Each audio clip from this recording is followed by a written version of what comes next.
তুমি কি সাহসী? তাহলে সাবস্ক্রাইব করো আর ডুবে যাও ভয়ের পাতায় পাতায়। আজকে তোমাদের জন্য একটা গা হিম করা ভূতের মুভি নিয়ে আসছি। মুভিটার নাম হলো আনাক তিপ্পান শয়তান, যার অর্থ হলো শয়তানের বাচ্চা। মুভিটার নামটাই কতটা ভয়ঙ্কর, না জানি মুভিটা কত ভয়ঙ্কর হবে। তো চলো আর দেরি না করি মুভিতে চলে যাই। গল্পের শুরুতে আমরা একটা বৃদ্ধাকে কোনো একটা রিচুয়াল করতে দেখতে পাই, যে রিচুয়ালটি ছিল স্বয়ং ইবলিস শয়তানের জন্য। বৃদ্ধাটি অনবরত একটা বই থেকে কোনো কিছু পড়ছিল। তার সামনে ঘোড়ার মাথার খুলির মতো কিছু একটা ছিল, আর দেওয়ালে ছিল রক্তের আঁকি। দৃশ্য পরিবর্তন হলে আমরা দেখতে পাই গভীর রাতেও একটা বাড়িতে অনেকগুলো পাখি একসাথে উড়ছিল। এই বাড়িতে সারি, জ্যাক ও তাদের একমাত্র সন্তান মাছ থাকতো। মাছের হঠাৎই দুঃস্বপ্ন দেখার কারণে ঘুম ভেঙে যায়, যার ফলে সারি ও জ্যাকের ঘুম ভেঙে যায়। ওরা হঠাৎই বাহির থেকে একটা ঘোড়ার শব্দ শুনতে পায়। জ্যাক দরজা খুলে তা চেক করার জন্য গেলে জ্যাক দেখতে পায় পুরো পরিবেশটা লাল আলো দিয়ে ভরে গেছে। তার মধ্যে একটা ঘোড়া, কিন্তু তার মাথাটা ঘোড়ার মতো হলো, শরীর পুরো মানুষের মতো। তা দেখে জ্যাক সাথে সাথে দরজা দিয়ে ঘরে আসলে সারি তাকে জিজ্ঞাসা করে কি হয়েছে। জ্যাক কোনো রকমে নিজেকে সামনে বলে সে ঘোড়া দেখেছে। পরদিন সকালে সারি যখন কাপড় শুকা দিচ্ছিল, তখন মাছ বলে সে রাস্তার অপর প্রান্তে একটা সাদা ঘোড়া দেখতে পাচ্ছে। সারি কোনো কিছু দেখতে পাচ্ছে না। মাছ কিছুক্ষণের মধ্যেই মন্ত্রমুগ্ধ হয়ে ওই ঘোড়াটার দিকে এগোতে শুরু করে। এগোতে এগোতে সে যখন মাছ রাস্তায় একটা গাড়ি এসে তাকে পিষে দিয়ে চলে যায়। মাছের মৃত্যুতে জ্যাক ও সারি দুজনে খুবই ভেঙে পড়ে, কিন্তু জ্যাক একটু বেশি ভেঙে পড়েছিল। সে ছেলের মৃত্যুর পর সারাক্ষণই ছেলেকে নিয়ে ভাবতো। একদিন সে ঠিক করে সে ছেলের কাছেই চলে যাবে। সারি দেখতে পায় জ্যাকের লাশ গাছে ঝুলছে, তার মানে জ্যাক যা ভেবেছিল তাই করেছে, সে ছেলের কাছে চলে গিয়েছে। এখন সারি পুরো একা হয়ে যায়। সে তার ছেলে ও হাজবেন্ডের কবরে আসে তাদের সাথে একটু সময় কাটানোর জন্য। একদিন সে দেখতে পায় সে কবরস্থানে আসার সময় তার শাশুড়ি কোথাও যাচ্ছে। সে তার শাশুড়ির পিছু পিছু যায় কি করছে তা দেখতে। সে দেখতে পায় তার শাশুড়ির সাথে তাদের বাসার কাজের লোকও আছে। তার শাশুড়ি একটা সামান বা ট্রান্সিকের বাসায় যায়। সে তার সাথে কথা বলতে শুনতে পায়। তার শাশুড়ি ওই সামানকে বলছে যে এই চুক্তি থেকে বেরিয়ে আসতে চায়, সে আর কাউকে বলে দিতে পারবে না।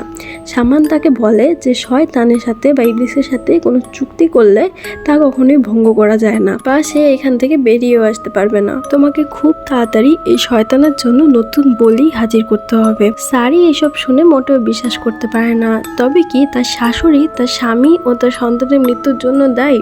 সে তার শাশুড়ির উপর নজর রাখতে শুরু করে। সে দেখতে পায় তার শাশুড়ি একদিন একটা ঝুড়ি হাতে কোথাও যাচ্ছে। সারি দেখতে পায় সেই ঝুড়িতে কিছু ফুল ও কিছু টাকা আছে। সুজানা তাদের বাড়ির পেছনের গোডাউনে যায় একটা রিচুয়াল করতে। সেই রিচুয়ালে ব্যস্ত থাকাকালীন সারি তার উপর নজর রাখতে শুরু করে। সে দেখতে পায় ঘরের ভিতরটা পুরো অন্ধকার, ওখানে অনেক ছোট ছোট বাচ্চার আত্মা রয়েছে। হঠাৎ একটা বাচ্চার আত্মা তার সামনে এসে দাঁড়ায়। সে খুব ভয় পেয়ে গেলে সে আবার নজর রাখতে শুরু করে। সারি তার শাশুড়ির এই সত্যটা দেখে খুব ভেঙে পড়ে মন থেকে। তার শাশুড়ি কিছুদিন ধরে লক্ষ্য করে যে সারি তার সাথে ঠিকঠাক মতো কথা বলছে না। সে এই কথা সারিকে জিজ্ঞাসা করলে সে উত্তর দেয় যে মাছ ও জ্যাকের মৃত্যুর কথা সে এখনো ভুলতে পারছে না। তার শাশুড়ি তাকে মানুষের জন্ম ও মৃত্যু নিয়ে খুব সুন্দর একটা ধারণা দেয়, এবং সে এই কথাও বলে যে সে যেমন স্বামী ও সন্তান হারিয়েছে, সেও তো তার নাতি ও ছেলেকে হারিয়েছে। কিন্তু আমরা তার চেহারায় কোনো কষ্টই দেখতে পাই না, কারণ আমরা তো ইতিমধ্যেই জানি যে সে তার নাতি ও ছেলেকে শয়তানের উদ্দেশ্যে উৎসর্গ করে দিয়েছে। সারি সুজানার ঘুমের অপেক্ষা করছিল। সুজানা ঘুমিয়ে যেতেই সে তার ঘরে গিয়ে বিশেষ কিছু জিনিস খুঁজতে থাকে। সে কালো জাদু সম্পর্কিত একটা বই পায়, আর তার সাথে লাকিলি সে ওই গোডাউনের চাবিটিও পেয়ে যায়। ও এগুলো নিয়ে বাহিরে গেলেই তাদের বাসার কাজের লোকের সাথে দেখা হয়, যে ওই দিন সুজানার সাথে সামানের কাছে গিয়েছিল। ওই কাজের লোক তাকে সম্পূর্ণ ঘটনা খুলে বলে সে আগে থেকে এসব কিছু জানে। সুজানার এসব কুকীর্তি ফাঁস করার জন্য সে সঠিক সময়ে অপেক্ষায় ছিল। কাজের লোক ওই চাবিরই আরেকটা ডুপ্লিকেট চাবি সারিকে বানিয়ে এনে দেয়। ওই রাতে আবার যখন সুজানা ওই রিচুয়াল করতে গোডাউনে যায়, রিচুয়াল সুজানা বেরিয়ে গেলে সারি ওই গোডাউনের মধ্যে ঢুকে। ঢুকে সেখানে অনেক কালো জাদুর জিনিসপত্র দেখতে পায়।